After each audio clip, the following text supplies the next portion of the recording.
very quickly, a lot of people think the millennial generation is lost. How many millennials do we have here? So I'm going to bring up a couple friends of mine who I really love, Hunter and Micah Beatty, who are great young Christian patriots. Are you guys here? Come on up if you're here. Yeah.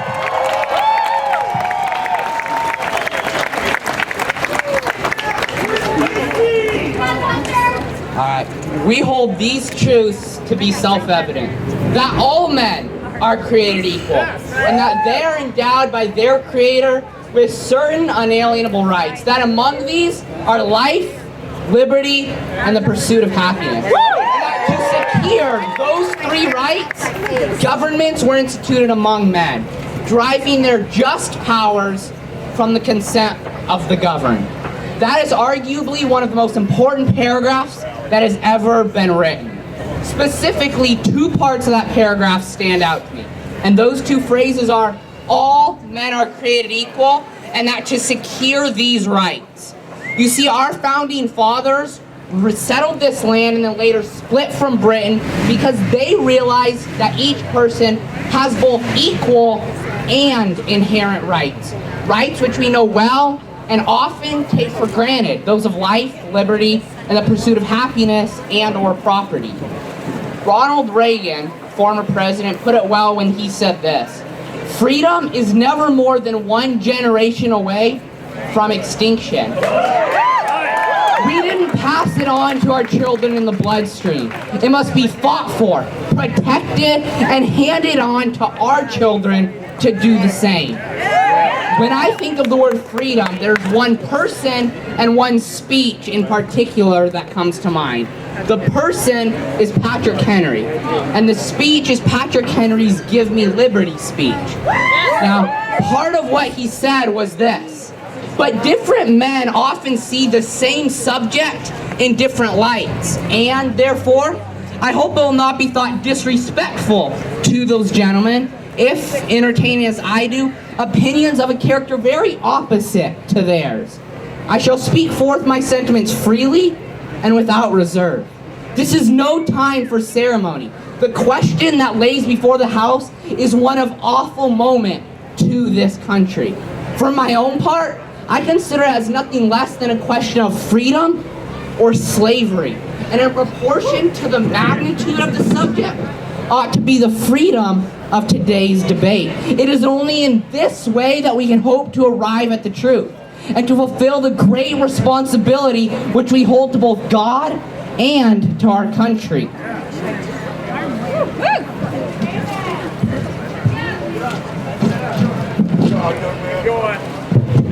If I did this, I should consider myself guilty of treason toward my country and guilty of an act of disloyalty toward the majesty of heaven, which I revere above all earthly kings.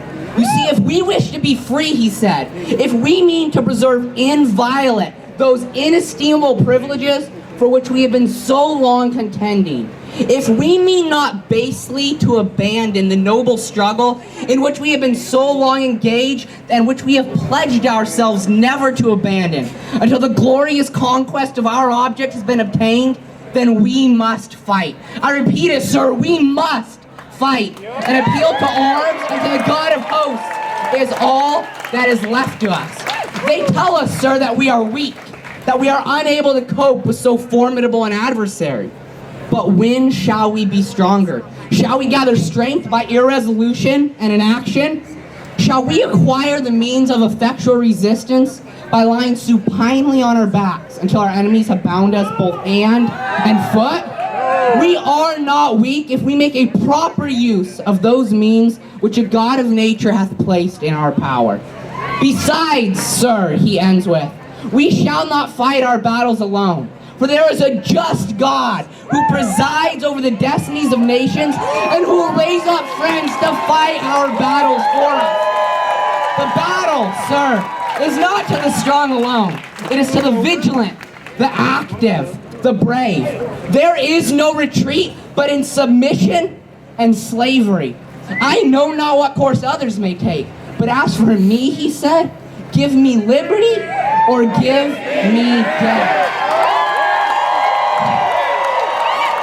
Now, that speech can be summed up in essentially 2 words: liberty and freedom.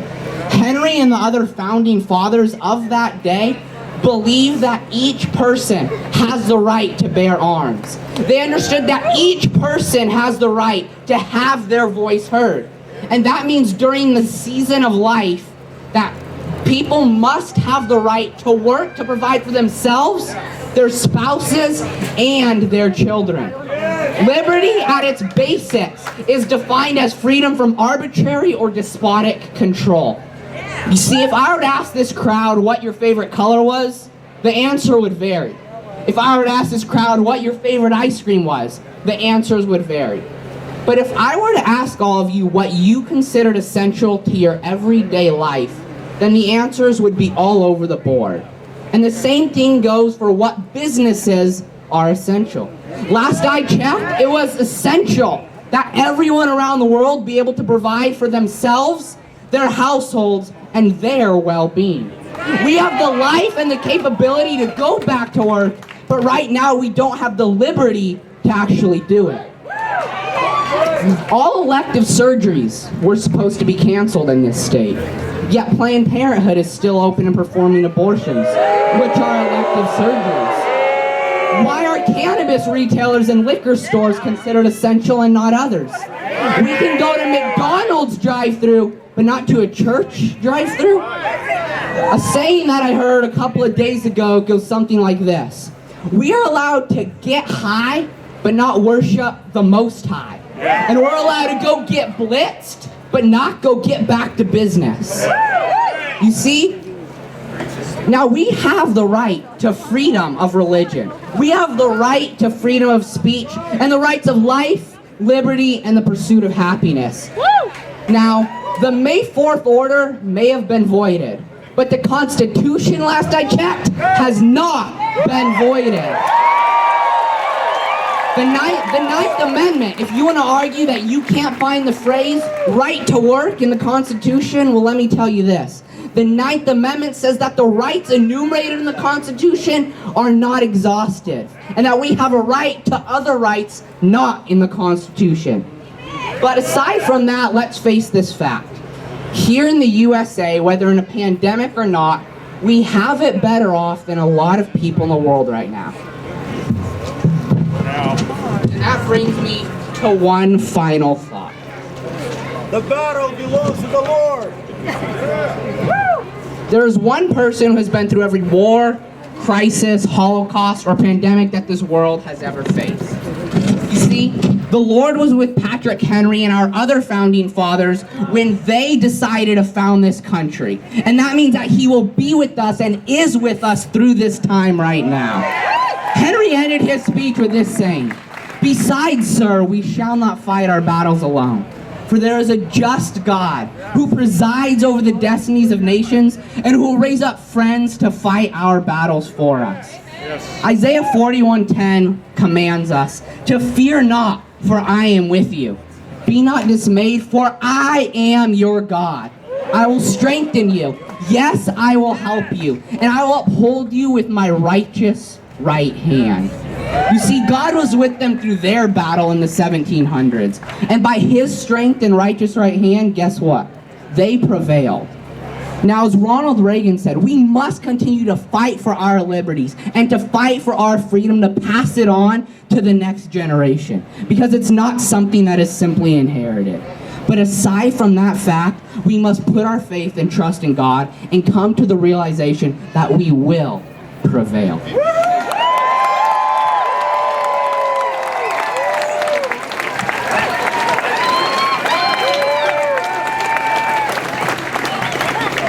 In our generation, freedom of speech has slowly yet steadily been attacked by those who wish to suppress the truth. When our nation fails to trust in God, that is when our nation will fall. Yes. When the founding fathers left England, they weren't searching for better land or riches to grow wealthy from. They were searching for freedom.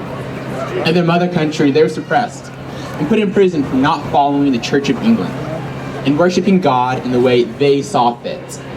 Our country was built on the belief of freedom. If it was not for freedom of speech, which American patriots used to their advantage during the American Revolution, it would not have gained the support it had. The Federalist Papers, written by John Jay, Alexander Hamilton, and James Madison, and Common Sense by Thomas Paine, all were distributed among the American people. Even Patrick Henry's "Give Me Liberty or Give Me Death" speech was made known to his fellow patriots. Freedom of speech was vital to the birth of this nation, and I promise you, its importance has not diminished. If anything, it has grown, because now we need to remind those in government offices. The Declaration of Independence, our first founding document, gives the reason why our founding fathers found it necessary to dissolve our political bands to England. Quote, "We hold these truths to be self-evident, that all men are created equal, that they are endowed by their Creator with certain unalienable rights, that among these are life, liberty, and the pursuit of happiness. That to secure these rights, governments are instituted among men, deriving their just powers from the consent of the governed. The second human right in this document is liberty. Liberty includes the liberty to speak freely without being in fear of what the government might do to suppress your beliefs." Right after the human rights, it mentions for whose benefits governments are put in place. It states, quote, "Governments are instituted among men, deriving their just powers from consent of the governed." They were put in place for the people, not the people in the government offices. We, the people of the United States, in order to form a more perfect union, establish justice, ensure domestic tranquility, promote the general welfare, and secure the blessings of liberty to ourselves and our posterity, do ordain and establish this Constitution of the United States of America. The blessings of liberty at its core is the freedom of speech. I think Abraham Lincoln said it best when he said, quote, "America will never be destroyed from the outside. If we falter and lose our freedoms, it'll be because we destroyed ourselves." Let me say that again. America will never be destroyed from the outside. If we falter and lose our freedoms, it'll be because we destroyed ourselves. In the age of the coronavirus, it's not just the freedom of speech, but also the freedom to work and worship that is under attack. So remember our founding fathers said we are all equal, which means our governors cannot decide who is essential and who is non-essential. Right now is not the time to stay home and be content with the freedoms we have. Now is the time to fight for the freedoms that remain while we still have them. One thing that's always comforted me, and I hope will comfort you, is that where there is Christ, there is freedom. Galatians 5:1 sums it up very well. It is for freedom that Christ has set us free. Stand firm and do not let yourselves be burdened again by a yoke of slavery. Thank you. Great job, Micah. Great job. Great job. All right.